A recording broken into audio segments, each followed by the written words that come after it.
Hello everyone, this is Zakir Hussain. Yes, Janasena party ఈ పేరు చెప్తేనే ప్రతి ఒక్కరు గతంలో ఎంతోమంది ఆ పార్టీ వైపు వేలెత్తి చూపించారనమాట. అయితే ఇప్పుడు చాలామంది అప్పుడు పార్టీలోంచి వెను తిరగటం కూడా చూసాం. ఇప్పుడు ఆ పార్టీలోకి వాళ్ళే తిరిగి రావటం అయితే జరుగుతుందని డిస్కషన్స్ అయితే జరుగుతున్నాయి. ఒకసారి దీని గురించి వివరణ తీసుకుందాం. ప్రస్తుతం మనతోటి సీనియర్ జర్నలిస్ట్ జయదేవ్ గారు ఉన్నారు. వెల్కమ్ చెప్పేద్దాం. Hello sir. Hi Zakir. Yes sir. అయితే ఎవరు సార్ ఆ లీడర్? అట్లానే ఒకప్పుడు నిజంగానే చాలామంది వెళ్ళిపోయారు, దూషించారు పార్టీని. ఇప్పుడు మళ్ళీ ఆ పార్టీలోకి ఒక్కలే కాకుండా ఇంకా చాలామంది రావడానికి ఇంట్రెస్ట్ చూపిస్తున్నారు అని వార్తలు అయితే వస్తున్నాయి. ఏం చెప్తారు సార్? యాక్చువల్గా పవన్ కళ్యాణ్ గారి స్ట్రాటజీ, పవన్ కళ్యాణ్ గారి యొక్క సిద్ధాంతాలు పూర్తి స్థాయిలో ఎవరు విశ్వసించలే. ఇది చాలా సందర్భాల్లో మాట్లాడుకున్న అంశమే. మరొకసారి ఎందుకు మాట్లాడాల్సి వస్తుందంటే, మరలా ఎవరైతే పార్టీని వీడారో, ఇది 2019లో ఆయన 2 స్థానాల్లో ఓడిపోయాక చాలామంది వీడారు. ఆ తర్వాత 24 ఎలక్షన్స్ ముందు అంటే 23లో 22లో కొంతమంది వెళ్ళిపోయారు. అంటే ఏమవుతుందిలే, ఇది టైఅప్ అయితే వస్తుంది కానీ మరలా వైసీపీకి ఓటు చీల్చుతుందా, ఇది సపరేట్గా ఇండివిజువల్గా పోటీ చేస్తే ఇది నెగ్గుతుందా, టీడీపీకి కానీ వైసీపీకి కానీ ఫేవర్ అయ్యే ఛాన్సెస్ ఉన్నాయని రకరకాలుగా. అంటే ఈ క్యాలిక్యులేషన్స్ ఎందుకు వచ్చాయంటే, నేను అనుకోవడం 2008లో మెగాస్టార్ చిరంజీవి గారు పిఆర్పి స్థాపించారు. బట్ 2009లో మరలా కాంగ్రెస్ ప్రభుత్వం గవర్నమెంట్ ఉమ్మడి సమైక్యాంధ్రకి గవర్నమెంట్ ఫామ్ చేయడానికి ప్రధాన కారణం, మరలా కాంగ్రెస్ రావడానికి కారణం కూడా ప్రజారాజ్యం పార్టీ, తర్వాత లోక్ సత్తా. ఈ రెండు ఓట్లు చీల్చేశాయి. చీలిపోవడంతో బొటాబొటి మార్కులతో రాజశేఖర రెడ్డి గారి ప్రభుత్వం మరలా గవర్నమెంట్ ఫామ్ చేసింది. అప్పుడే టీడీపీ రావాల్సిందే వాస్తవానికి. అంటే కొన్ని సర్వేలు, కొన్ని రకాల అనాలిసిస్ ప్రకారం. ఎప్పుడైతే చిరంజీవి గారు ఇలాగా 18 సీట్లకు ఎంతకో పరిమితమయ్యారు, తర్వాత చాలామంది పార్టీ వీడారు, ఇంకా ఆయన కూడా కాంగ్రెస్లో పార్టీ విలీనం చేసేశారు. ఆ అపవాదు ఈయన మీద పడింది. ఎందుకు? ఆయన ప్రజారాజ్యంకు యువ అధ్యక్షుడిగా ఉండేవారు పవన్ కళ్యాణ్ గారు.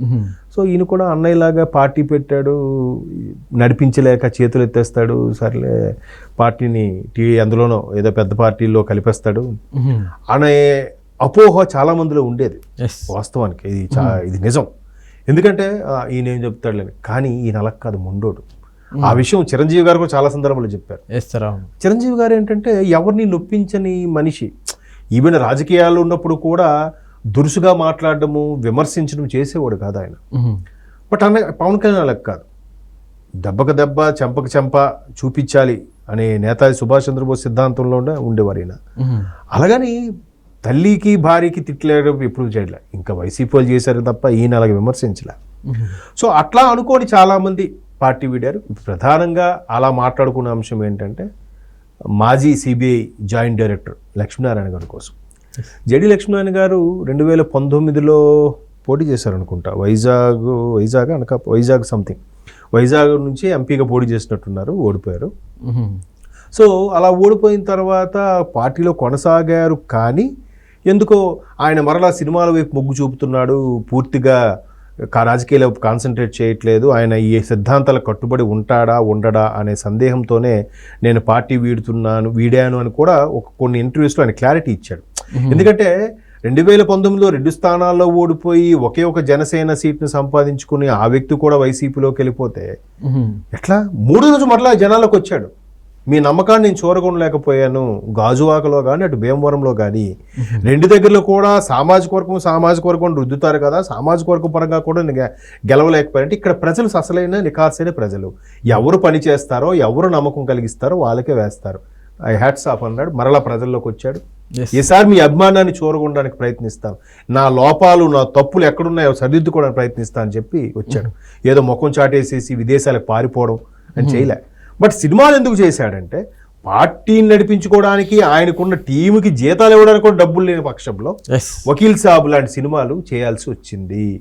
భీమ్లా నాయక్, వకీల్ సాబ్ లాంటి సినిమాలు చేసిన తర్వాత మరలా మెల్లగా కుట్టుకున్నాడు. అదే టైంలో మరొక 3 సినిమాలకి సంతకం పెట్టాల్సి వచ్చింది. ఆ సినిమాలే మొన్న రిలీజ్ అయిన హరిహర్ వీరమల్లు, ఇంకా ఉస్తాద్ భగత్ సింగ్, ఓజీ ఒకటి ఉంది. ఎప్పుడైతే ఈయన మరలా సినిమాల వైపు వెళ్ళాడో, ఆయనకి సీరియస్నెస్ లేదు, ఈయన కూడా అన్నయ్యలాగా ఏదో చేస్తాడు అని రకరకాల నరవలేని నాలుగు కదండి, ఎన్నైనా తిరుగుతుంది, ఎన్నైనా మాట్లాడుతుంది. ఇట్లా ఒక్కొక్కరు విమర్శలు చేసేసరికి వెళ్ళారు. బట్ నాదెండ్ల మనోహర్ లాంటి చాలామంది సీనియర్ నాయకులు ఉన్నారు ఇప్పటికీ. వాళ్ళందరూ కూడా పవన్ కళ్యాణ్ గారు ఏ గీత గీస్తే ఆ గీత మీద నిలబడ్డారు. గీత గీస్తే దాటలే, అట్లాగే ఉన్నారు. సో అలా ఉన్న వాళ్ళందరూ కూడా మ్యాక్సిమం నిలదొక్కోగలిగారు ఉన్నారు. ఈరోజు 100% స్ట్రైకింగ్ రేటుతో భారతదేశ చరిత్రలోనే మనకు తెలిసి, అంటే మన జనరేషన్ వరకు తెలిసి, అలా 100% స్ట్రైకింగ్ రేటుతో ఎవ్వరూ గెలుచుకు రాలేదు ఇంతవరకు. అది రికార్డు. 21 స్థానాలు ఇవైతేనేమి, 2 ఎంపీ స్థానాలు అయితేనేమి. సో అలా గెలుచుకుని వచ్చిన తర్వాత సీరియస్నెస్ ఉంది. ఏదైతే ఎలక్షన్స్ ముందు గెలవక ముందు ఎవరెవరికి ఎక్కడెక్కడ మాట ఇచ్చాడో ఆ మాట నిలుపుకోవడానికి ప్రయత్నిస్తున్నాడు ఆయన. వాళ్ళ అబ్బాయికి సింగపూర్లో ఒక హాస్పిటల్లోనూ ఏదెక్కడో యాక్సిడెంట్ అయినా కూడా ఏ అవ్వకైతే మాట ఇచ్చాడో రోడ్లో ఇస్తాను మరలా నేను వస్తానమ్మ గెలిచిన తర్వాత అన్నాడో ఆ షెడ్యూల్ ప్రకారం ముందు ఆవిడ కలిసే తర్వాత సింగపూర్ వెళ్ళాడు తప్ప అది ప్రోగ్రామ్ క్యాన్సిల్ చేసుకుని వెళ్ళలే. అది డెడికేషన్ అంటే.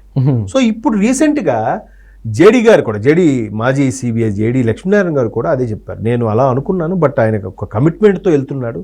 ఆయన సిద్ధాంతాలు ఎక్కడ పక్కదో పడతాయో లేదా పక్కదో అంటే జనరల్గా ఆయన అదే సిద్ధాంతంలో ఉన్నా కూడా జనరల్గా విమర్శకులు రెడీగా ఉంటారు కదా. ఒక గొడ్డు గోతులో పడిందంటే దాన్ని పైకి గొడ్డు అంటే పశువు లేదా జంతువు, దాన్ని పైకి తీసుకురావడానికి ప్రయత్నించే వాళ్ళకన్నా దాని మీద రాళ్ళు వేసే వాళ్ళు ఎక్కువ ఉంటారట. సో అట్లాగా ఈడేం చేస్తాడులే, ఈడికి యాక్టింగే చేసుకోవాలా, ఈడికి ఎందుకు నా రాజకీయాలు, ఈడికి అవసరమా, ఈడు మరీ సినిమా డైలాగ్ కొడుతున్నాడు అబ్బా. ఇట్లాగా పవన్ కళ్యాణ్ ఎంత బదనాం చేశారు. దత్తపుత్రుడు అన్నారు, పావలా స్టార్ అన్నారు, నిలకడలేని మనిషి అన్నారు, రాజకీయాలకు పనికిరాడు అన్నారు. ఏమైంది?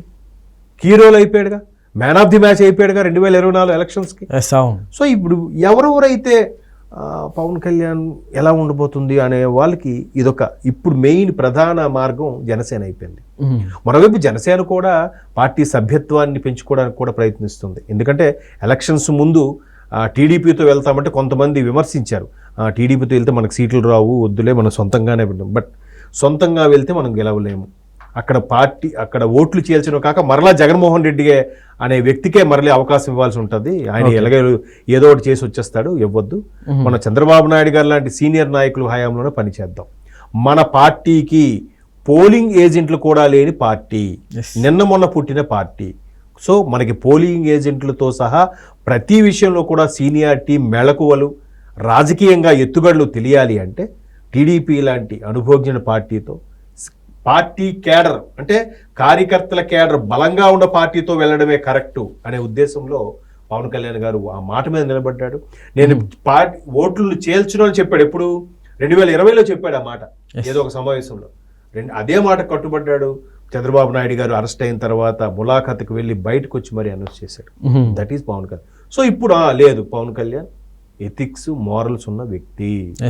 ఆయన సినిమాలు చేసుకుంటే ఈజీగా సంవత్సరానికి 1000 కోట్లు, 2-3 సినిమాలు చేసుకుంటే, కానీ ఇప్పుడు 500 కోట్లు. కానీ ఎందుకు ఇవ్వట్లేదు? ఎక్కడికి వచ్చినా కూడా అక్కడైతే ఇంకా క్రేజు, ఓహో సూపర్ అని కూడా చప్పట్లు కొడతారు. ఇక్కడ నానా తిట్లు తినాలి, నానా విమర్శలు పడాలి, బుర్ర జల్లించుకోవాలి కదా. సో మరి ఎందుకు వచ్చాడు? ఇప్పటికైనా జనాలకు అర్థమవుతుందని అనుకుంటున్నాను. కొంతమంది ఇంకా అర్థం కావాలి విమర్శించే వాళ్ళు ఉంటారు. అది వాళ్ళ ఇష్టం, అది వాళ్ళకి నచ్చదు, మనం ఏమి చేయలేం. సో అట్లాగా జేడీ గారు లాంటి వాళ్ళు కొంతమంది, ఇంకా వైసీపీలో కూడా కొంతమంది సీనియర్ నాయకులు పవన్ కళ్యాణ్ అనుచరులకి టచ్లోకి వెళ్తున్నారు. పేర్లు చెప్పను నేను, త్వరలో మనకి అది తెలుస్తుంది. ఎందుకంటే అక్కడ వైసీపీలో కొనసాగలేక వేరే పార్టీలోకి వెళ్ళాలంటే వేరే పార్టీ ఏమున్నాయి అక్కడ? కాంగ్రెస్ పెద్ద ప్రభావం లేదు, బీజేపీ, టీడీపీ, జనసేన, వీటిలో ఏదో దానిలోకి వెళ్ళాలంటే ఆప్షన్ ఏముంది? టీడీపీలోకి వెళ్ళలేరు, భారీగా విమర్శించేశారు. ఇంకా ఆప్షన్ బీజేపీ, జనసేన కనిపిస్తుంది. బీజేపీలో ఆంధ్రప్రదేశ్లో పెద్దగా ప్రభావం లేదు. ఇంకున్న ఏకైక ఆప్షన్ ఏంటి?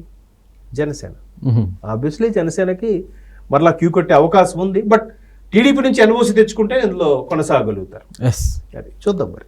Okay sir, okay, thanks.